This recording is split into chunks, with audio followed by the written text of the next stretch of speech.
আমি আমার ব্যক্তিগতভাবে বলতেছি, আল্লামা গাজী আবুল হোসেন রেজভী মাওলা কিবলা মুকাবা আমার মুর্শিদ কিবলা, আমি নিঃসন্দেহে বলতে পারি উনি একজন আল্লাহর ওলি। উনি একজন আল্লাহর ওলি। আমি কিছুদিন আমার সৌভাগ্য হয়েছিল, আমি দরবারে কিছুদিন খেদমতে ছিলাম।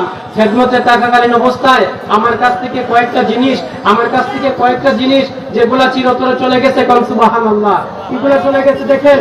আমি যখন এই দরবারে আসি, ওলিদের কাছে সকল রোগের শিফা আছে না নাই? ওনারা শিফা এনে দেয় কার কাছ থেকে? আল্লাহর কাছ থেকে। মদিনাওয়ালার উসিলা লইয়া আল্লাহর কাছ থেকে শিফা এনে দেয়। দেখেন, আমি আমার ভাইজান মাওলানা শহীদুল্লাহ রেজভী হুজুর কিবলা ওনাকে বলছিলাম, রমজান মাস আমার মাথায় প্রচন্ড একটা ব্যথা। খোদা কি কসম করে বলি বাবাজিরা, আমার এই ব্যথাটা আমার ছোট্টবেলা থেকে 2 মাস 3 মাস পর্যন্ত এত জঘন্য ব্যথা আমি সহ্য করতে পারতাম না। এখন আমার নাজমুল আছে, নাজমুলরাও বললাম, ভাই তো প্রচন্ড ব্যথা করতেছে, বাবাজান কিবলারে জানান। আমি গিয়ে বললাম, বাবাজান মাথার ব্যথা সহ্য করতে পারতেছি না। এবার বাবাজান বলতেছে যে হাত দিয়া কি বাধা দইয়া যতক্ষণ পর্যন্ত ব্যথা না কমছে সূরা নাস পড়তে থাকো। সুবহানাল্লাহ।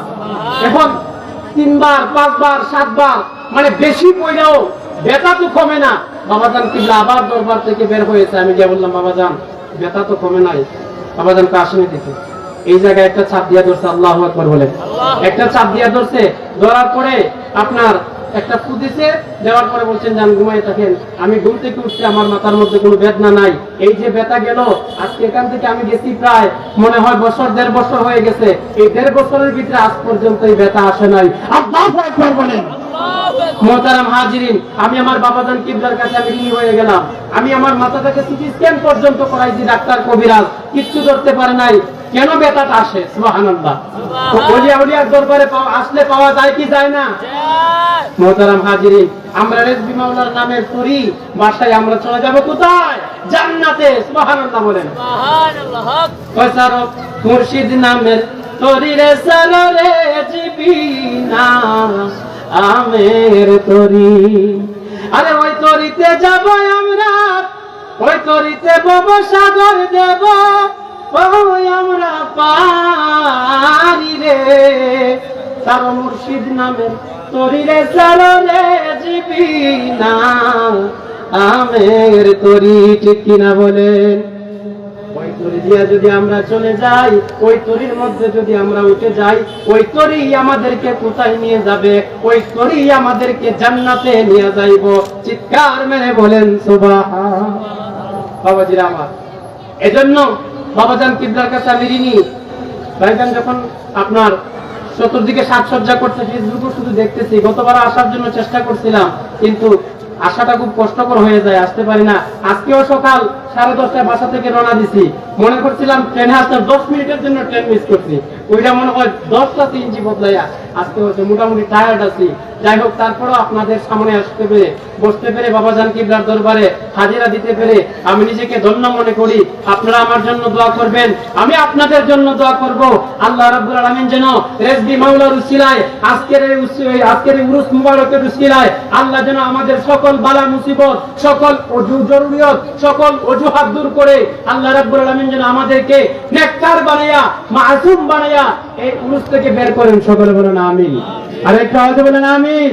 বাবাজিরা আমার, সংক্ষেপে বলতেছি, এই যে দরবারে আমরা আসলাম, এই দরবারের মধ্যে আমরা যে আসলাম, সবাই তো একটা আশা নিয়ে আসে। ঠিক কিনা বলেন?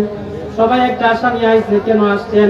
যে হুজুর কিবলা আবুল হোসেন রেজভী মাওলারে দেখলে উনার চেহারার মধ্যে আমি কেন জানি আমার রেজভী মাওলার ছায়া দেখতে পাই। সুবহানাল্লাহ। আছে না নাই? আছে না নাই? আপনাদের কাছে নাও লাগতে পারে, কিন্তু আমার কাছে লাগে। আল্লাহু আকবার বলেন।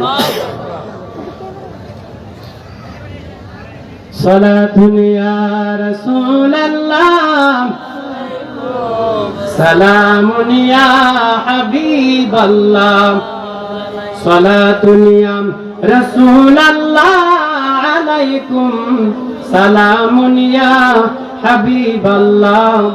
বাবাজিরা আমার, বলতেছিলাম যে আলোচনাটা আমি করতেছি, আমরা ওলিয়া উলিয়ার দরবারে এসেছি। বাবাজিরা আমার, আউলিয়ার দরবারে যারা আসে, আউলিয়ার দরবারে আসলে, আউলিয়াদের নেক নজরে থাকলে, আউলিয়াদের সহবতে থাকলে আল্লাহ এবং রাসূল পাওয়া যায় সহজে, ঠিক কিনা বলেন? মোহতারাম হাজির, আমরা নামাজ পড়ি কিন্তু মজা লাগে না, হয় কি হয় না? নামাজ পড়ি কিন্তু মজা পাই না। কেন মজা পাই না? হ্যাঁ, আমরা নামাজের মধ্যে যে দাঁড়াই, আমাদের মধ্যে তো খুশু খুজু নাই। কি নাই? খুশু খুজু নাই। আমাদের মধ্যে আত্মশুদ্ধি নাই। খুশু খুজু কি, আত্মশুদ্ধি কি, এগুলো আপনি সাধারণ ভাবে কোন আলেম ওলামার দ্বারা গেলে পাবেন না। এই খুশু জিনিসটা যে কি, এটা শিখতে হলে ওলিয়া উলিয়ার দরবারে আসতে হবে, ঠিক কিনা বলেন? খুশু খুজু দরকার আছে না নাই? মোহতারাম হাজিরিন, ছোট্ট একটা বাকিয়া বলি। আমার এক হুজুরের জবানে শুনেছিলাম, একজন লোক ধনাঢ্য ব্যক্তির ছেলে, লক্ষ লক্ষ কোটি কোটি টাকার মালিক। তার একটা প্রশ্ন হুজুরের কাছে, হুজুর আমি যে নামাজ পড়ি, নামাজে তো আমি মজা পাই না গো হুজুর, নামাজে তো আমার ভালো লাগে না, সেজদা কইরা তো আমি মজা পাই না। কই কেন পান না? আপনার ভিতরে খুশু খুজু নাই। কি নাই? খুশু খুজু নাই। এবার হুজুরকে বলছে, হুজুর খুশু খুজু কি? ওই খুশু খুজু হলো বিনয় ও নম্রতা। আপনি নম্র এবং বিনয়ের সুরে আপনি বিনয়ের সাথে নামাজ আদায় করবেন, তাইলেই মজা পাবেন। এখন খুশু খুজু সে তো বুঝছে ঠিকই, কিন্তু খুঁজে পাচ্ছে না। সুবহানাল্লাহ। এখন এটা তার একটা তসবিহ হয়ে গেল। এই ইমাম সাহেবের কাছ থেকে ওই ইমাম সাহেব, এই আলেমের দ্বার থেকে ওই আলেমের দ্বারে যাচ্ছে খুশু শিক্ষা করার জন্য। সুবহানাল্লাহ বলেন। খুশু শিক্ষা করার জন্য যাচ্ছে। এখন হঠাৎ করে এক দরবেশের সঙ্গে দেখা, একজন পীর সাহেবের সঙ্গে দেখা, কারণ ওনার ভিতরে শরীয়ত ছিল, ইলমে মারিফত ছিল। যখন দেখা হয়ে গেল, বলতেছে বাবার এদিকে আয়, তুই কি খুঁজস? আমি তো খুশু খুঁজি। খুশু? সুবহানাল্লাহ। হুজুর খুশু কি? খুশু তোরে বইলা বুঝানো যাবে না। যদি তোমাকে খুশু শিখতে হয় তাহলে আমার সাথে 6 মাস থাকতে হবে, আমার কথা মানতে হবে। সুবহানাল্লাহ। আমার সাথে থাকতে হবে, আমার কথা মানতে হবে। এবার কইতেছে, হুজুর আপনার সাথে থাকতে যদি খুশু শিখা যায়, যেহেতু খুশুর বেমার আমার ধরছে, আমি খুশু না বুঝিয়া না শিখিয়া আপনার কাছ থেকে যাব না, আমি 6 মাস আপনার সাথে থাকবো। এবার 6 মাস যখন থাকার ওয়াদা করলো, কমিটমেন্ট করার পরে হুজুর বলে, বাবারে শোনো, তোমার তো অনেক টাকা, অনেক পয়সা, অনেক টাকার মালিক তুমি, কিন্তু তোমাকে খুশু শিখতে বলে আমার কথাগুলা মানতে হবে। এবার পাগলা ডাক দেয়া কয়, হুজুর আমি খুশু শিখার জন্য, খুশুকে বোঝার জন্য আপনি যা আদেশ করবেন আমি তাই মানতে রাজি। চিৎকার মেরে বলেন সুবহানাল্লাহ।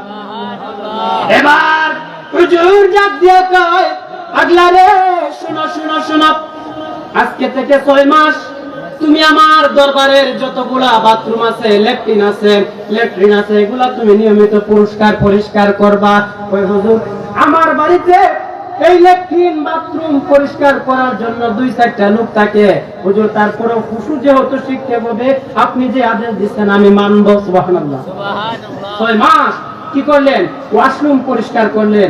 পরিষ্কার করে গিয়া কয়, হুজুর 6 মাস তো হয়ে গেছে, খুশু কি জিনিস তো বুঝতে পারলাম না। ওই বাবা হয় নাই, আরো 6 মাস লাগবে। চিৎকার মেরে বলেন সুবহানাল্লাহ। ওই হুজুর এখন কি করতে হবে? আরো 6 মাস। যারা ওয়াশরুমে যাইতো তাদের বদনার মধ্যে, লুটার মধ্যে পানি লোড করে দিবা। সুবহানাল্লাহ। এগুলো লোড করে দিবা, আগায় দিবা, তাইলে তুমি খুশু বুঝতে পারবা। 6 মাস করার পরে কয়, হুজুর খুশু কি? আল্লাহু আকবার বলে। হুজুর খুশু কি? আমি তো খুশু শিখতে পারি নাই। এবার বলতেছে আরো 6 মাস লাগবো। বলে কেন? এখন কি করতে হবে? আরো 6 মাস আমার মসজিদের মুসল্লিরা যারা জুতা রেখে ভেতরে যায়, তুমি তাদের জুতাগুলা পরিষ্কার করে রাখবা, এলোমেলো থাকলে 6 মাস এই জুতাকে বাউ কইরা রাখবা। কোন সুবহানাল্লাহ। আল্লাহু আকবার বলেন। বাবাজিরা আমার, গভীর মনোযোগ শুনেন।